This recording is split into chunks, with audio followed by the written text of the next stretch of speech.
Wicket বিলিয়ে আসার মিছিলে কলম্বো টেস্টের শুরুর দিনেই চাপে বাংলাদেশ। প্রথম আট ব্যাটসম্যানের 6 জন গেলেন 2 অঙ্কে। তাদের একজনও ছুঁতে পারলেন না 50। 30-এর ঘরে আটকে গেলেন 3 জন। 20-এর ঘরে 2 জন এবং সর্বোচ্চ 46 রান করলেন সাদমান ইসলাম।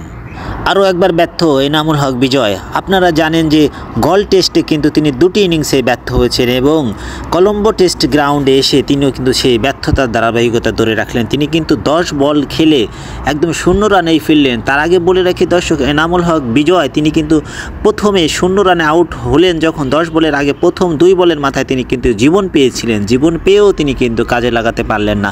ঠিক 10 বল খেলে সেই 0 রানেই ফিরলেন এই এনামুল হক বিজয়। তাকে নিয়ে আর কিছু বলার নেই। তিনি যেভাবে ব্যর্থতার সাগরে ডুবছেন, পুরো দলকে ডুবাচ্ছেন, তা কিন্তু পুরো দেশকে হতাশ করছে। বিশেষ করে বাংলাদেশ ক্রিকেট ভক্ত দর্শক সমাগম যারা আছেন, যারা ক্রিকেট নিয়ে ভাবেন, তাদেরকে বারবার হতাশ করছেন এই এনামুল হক বিজয়। এবং একই সাথে বাংলাদেশের যারা ওপেনিং আছেন এবং সাদমান ইসলাম, মমিনুল হক, তারাও কিন্তু নামের প্রতি সুবিচার করতে পারছেন না। যদিও তারা কিছুটা রানের ইঙ্গিত দিচ্ছেন, কিন্তু শেষ পর্যন্ত যেই রানের ধারাবাহিকতা যেটা করা দরকার সেটা কিন্তু তিনারা করতে পারছেন না। বারবার কিন্তু বাংলাদেশ ব্যর্থ হচ্ছে। একেবারে 208 রানে আজ যখন বাংলাদেশের 8 উইকেট হারিয়ে ফেলে, ঠিক তখনই কিন্তু বাংলাদেশ চাপে পড়ে যায়। ঠিক আজকের দিনের 71 ওভারে খেলা শেষে বাংলাদেশে 8 উইকেটের বিনিময়ে 220 রান করতে সক্ষম হয়। যদিও বৃষ্টিবিঘ্নিত কারণে ম্যাচের বাকি 19 ওভার ম্যাচ মাঠে গড়ায়নি, যেটা বলা যায় বাংলাদেশের পক্ষে ভাগ্য গড়িয়েছে। যাই হোক দর্শক, আমরা জানি যে কলম্বো গ্রাউন্ডের এই পিচটা বোলিং সহায়ক, যদিও বোলিংদের পক্ষে কথা বলে বা বোলিং সহায়ক ভূমিকা রাখে, কিন্তু তারপরও বাংলাদেশের ব্যাটসম্যানদেরকে তাদের যেই ব্যাটিং স্টাইল তাকালে লক্ষ্য করলে দেখা যায় তিনারা যেই বল আউট হচ্ছেন, বিশেষ করে অফ স্টাম্পের বলে একদম খোঁচা মেরে আউট হয়ে গেছেন। আসলে তিনারা বলের যেই বিচার বুদ্ধি বিশ্লেষণ করে খেলার যে একটা বিষয় রয়েছে সেটা কিন্তু তিনারা একেবারে খেলতে ব্যর্থ হন। একেবারে বলা যায় খুব কঠিন বলে আউট হয়েছেন তেমন নয়। একমাত্র ওই নাইম ইসলাম তিনি একটি কঠিন ডেলিভারিতে আউট হন এবং একটা ডিফিকাল্ট টাচে তিনি কিন্তু বোল্ট আউট হয়ে যান। তারপরেও তিনি কিন্তু 25টি রান করেন মূল্যবান সময়।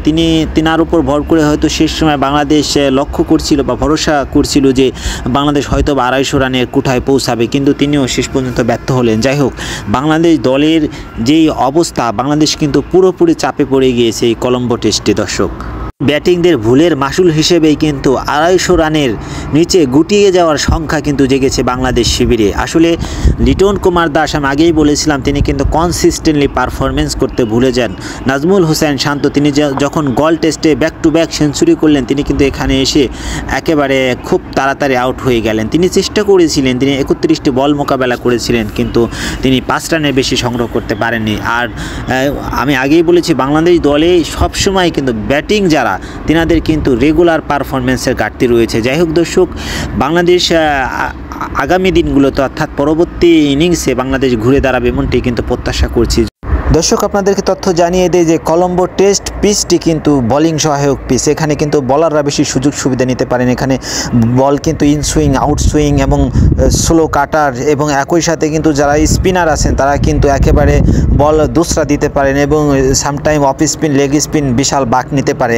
এই জায়গায় কিন্তু বোলিংদের বিশাল সুযোগ সুবিধা রয়েছে, এটা কিন্তু আপনাদের জানিয়ে দিতে চাই। কিন্তু তারপরেও বাংলাদেশের ব্যাটসম্যান যিনারা আউট হয়েছেন তিনারা কিন্তু একেবারে খুব কঠিন বলে আউট হয়েছেন তেমনটি কিন্তু আমি লক্ষ্য করতে পারিনি। দর্শক, সর্বশেষে একটি তথ্য আপনাদেরকে জানিয়ে দেই, বিডি বয়েস 10 সবসময় এই চ্যানেলটি স্পোর্টস নিউজ দিয়ে কভার করে থাকে এবং বিভিন্ন বিষয় স্পোর্টসের অ্যানালাইটিক্স করে থাকে, অ্যানালাইসিস করে অবজারভেশন করে থাকে এবং বিভিন্ন তথ্যপাত্র সরবরাহ করে থাকে। তাই বিডি বয়েস 10কে এখনই সাবস্ক্রাইব করে দিন এবং পাশে থাকা বেল আইকনটি বাজিয়ে দিন, কেননা এখানে ভিডিও ছাড়ার সাথে সাথে যেন আপনাদের কাছে নোটিফিকেশন চলে যায়। দর্শক, ভালো থাকুন, সুস্থ থাকুন। সবাইকে ধন্যবাদ জানিয়ে এখানে শেষ করছি। ধন্যবাদ।